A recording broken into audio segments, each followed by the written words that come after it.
Suraj, Chugani, arranged marriage, arranged chaos, arranged bliss. Arranged marriage, arranged chaos, arranged bliss, Suraj, Chugani.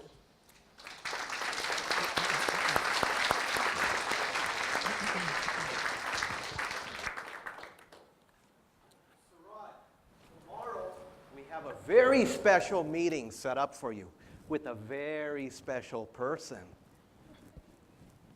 What? Mom, Dad, what are you talking about? We've arranged a meeting with a very special girl who could possibly be your future bride. Future bride? What are you talking about, Mom and Dad? Oh, don't play naive with us. That's how arranged marriage works. And we've arranged a meeting. Mom, Dad, I'm an adult. I make my own decisions. I won't do it. I can't do it. I refuse to do it. My dad looks at me and says, did I tell you her family owns a chain of Arco AM/PM gas stations? You know how much you love your nachos and your Slurpees? How about a lifetime supply and free gas for the family? What time is our meeting, Dad? So I meet her the next day, very brief meeting. I come home in 2 hours. I say, Dad, Mom, I'm sorry, this is just not going to work. What do you mean it's not going to work? Well, we did not click with each other. No free gas? Couldn't you make this work? No, Dad, I'm sorry. Okay, Mr. Picky, here's plan B. He pulls out this beautiful blue envelope. I open it. And inside are tickets to Hong Kong and to India. I said, what is this for? He said, Mr. Picky, you're leaving tomorrow night. Your grandmother has 5 girls waiting for you in India.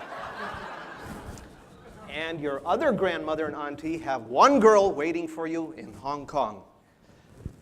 I'm an adult. I'm not getting on that flight. I won't do it. I can't do it. I refuse to do it. So the next day I'm at the airport, and I'm about to board the flight. Ladies and gentlemen, fellow passengers, fasten your seatbelts. We're going on an arranged marriage trip. I get on the flight, 15-hour flight.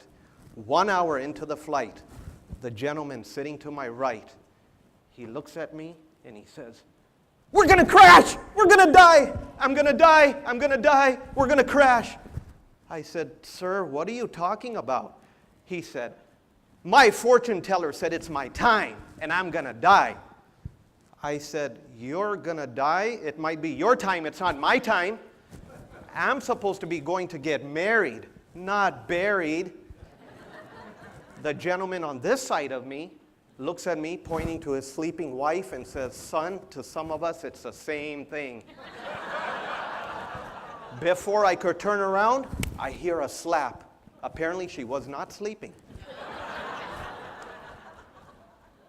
14 hours later, we land safely in Hong Kong.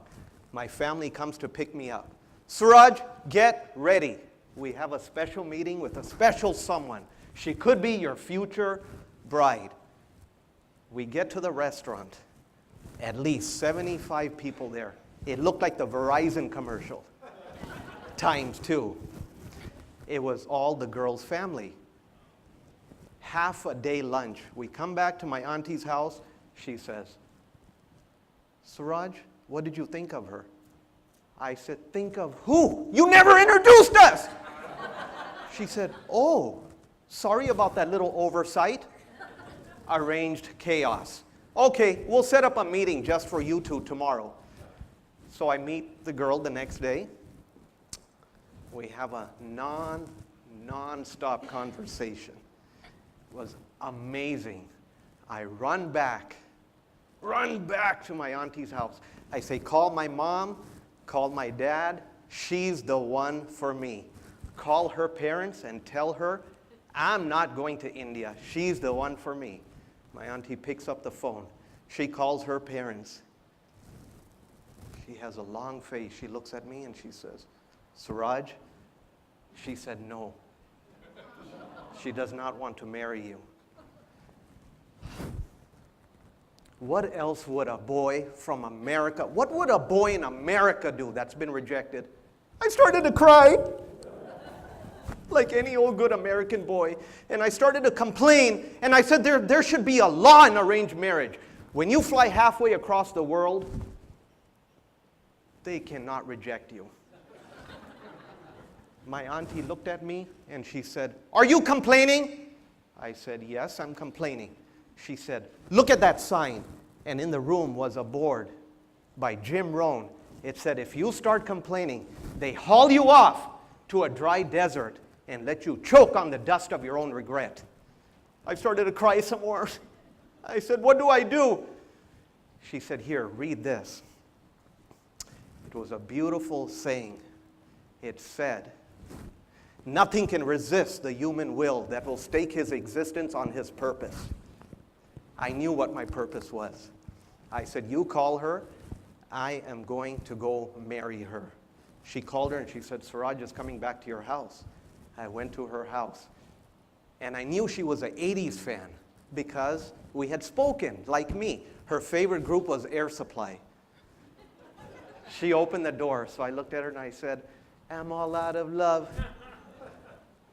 I'm so lost without you. She said, whoa, whoa, whoa. She said, okay, I will marry you if you promise to just stop singing. I said, okay. I said, can we go out for some nachos and Slurpees? She said, this is Hong Kong. There's no nachos and Slurpees.